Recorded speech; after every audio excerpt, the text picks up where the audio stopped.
Planet Dolan.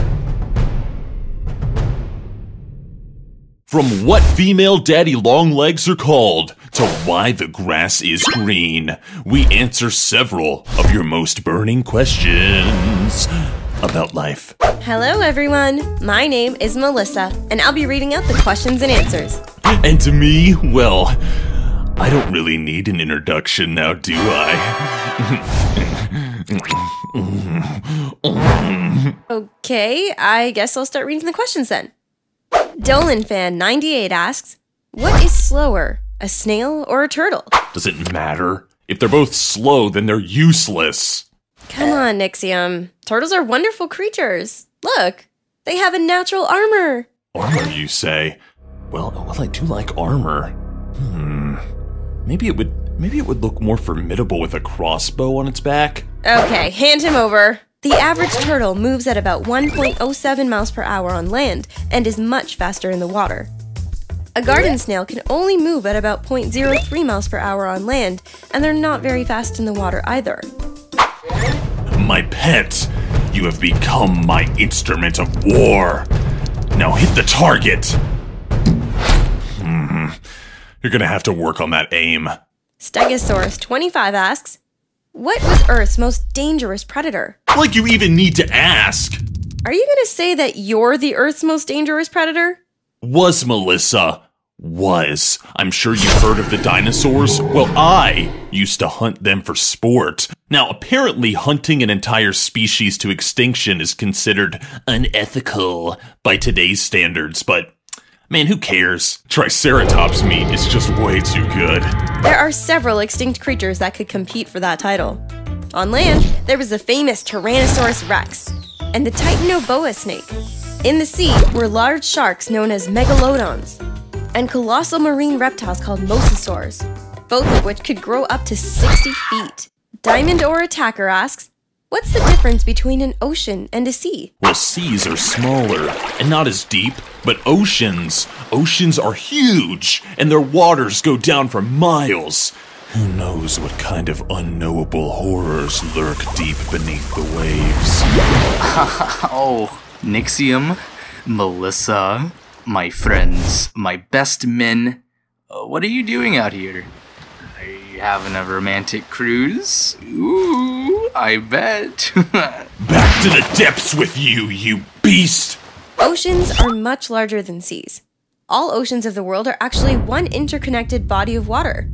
Seas are usually located where land and ocean meet, like the North, Caribbean, and Mediterranean seas. Some, however, are completely enclosed by land, such as the Caspian and Dead Sea. Digital Quest asks, does the sun have a core or anything solid? Yes. The core of the sun is the heart of evil, its deepest desire to return to our world and scorch the lands in flame. But don't worry, as long as I'm here, that will never come to pass. Do you hear me, demon of fire? Never! Hey, Nixium, could you cool this for me? Sure. Thanks! The sun does not have a solid core like Earth, as it's gaseous, like all stars. The gas making up the sun is roughly 70% hydrogen and about 28% helium, with carbon, nitrogen, and oxygen taking up 1.5%. The last 0.5% is made up of small amounts of other elements. The sun burns bright as it converts hydrogen into helium in its extremely hot core. Rico Marco asks, can you really make a fire by rubbing sticks together? Of course, and I'll have you know that I am quite the survivalist. Now watch and learn from an expert, kids. Do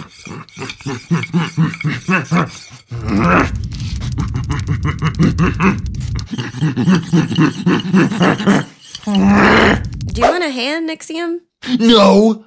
I'm fine. Lighting a fire with sticks requires decent kindling materials and a good technique. One way to start a fire with sticks is to use the hand drill technique. This means finding a dry plank of wood and a stick. Then you rub the stick between your hands while it connects with the plank. Eventually, the friction will produce an ember which can be used to light your kindling. Screw it! There's something wrong with this wood! It seems fine to me. What? Hold on a second.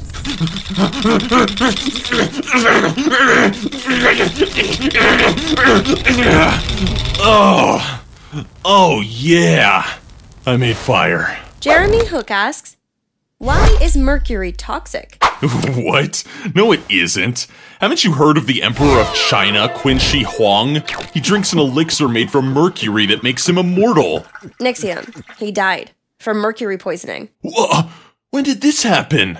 Over 2,000 years ago. Oh my, I didn't expect such shocking news today. Mercury exposure can produce harmful effects on the nervous, digestive, and immune systems and can be fatal.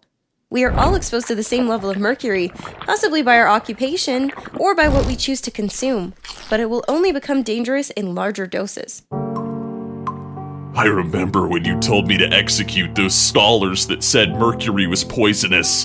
Why didn't we just listen? Sasha Winos asks, why is grass green? Back in the tiny village where I grew up, the elder would say, "Green is the pigment by which the gods paint life." Oh, it's symbolic!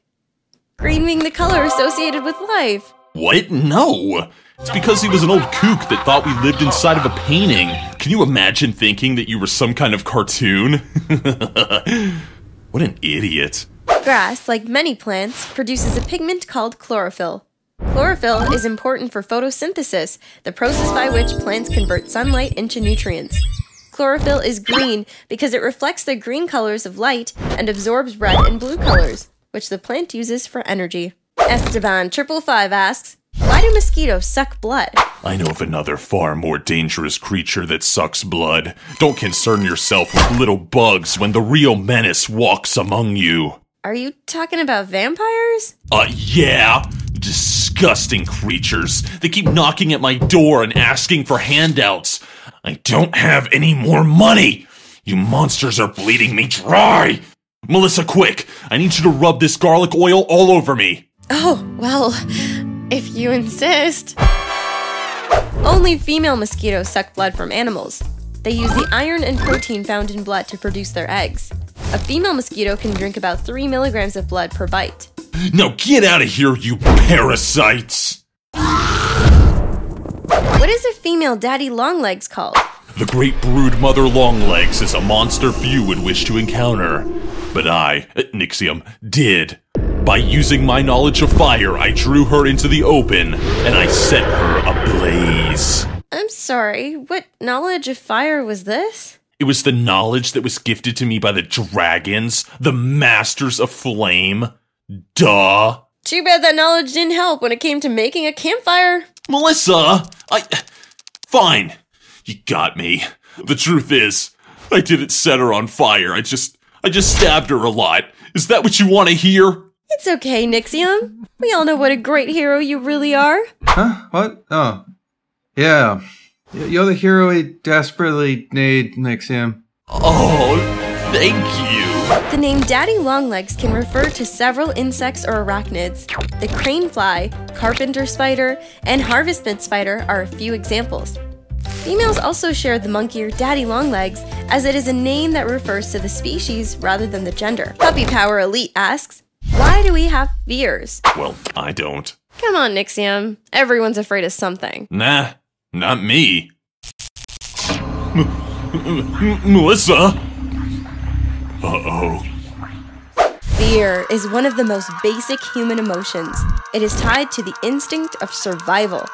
Humans evolved to be wary of dangers from predators and their environment. A small brain structure called the amygdala keeps track of frightful experiences, and once it is encountered again, will warn the person by triggering a reaction of fear. Melissa, is that you? I'm right here!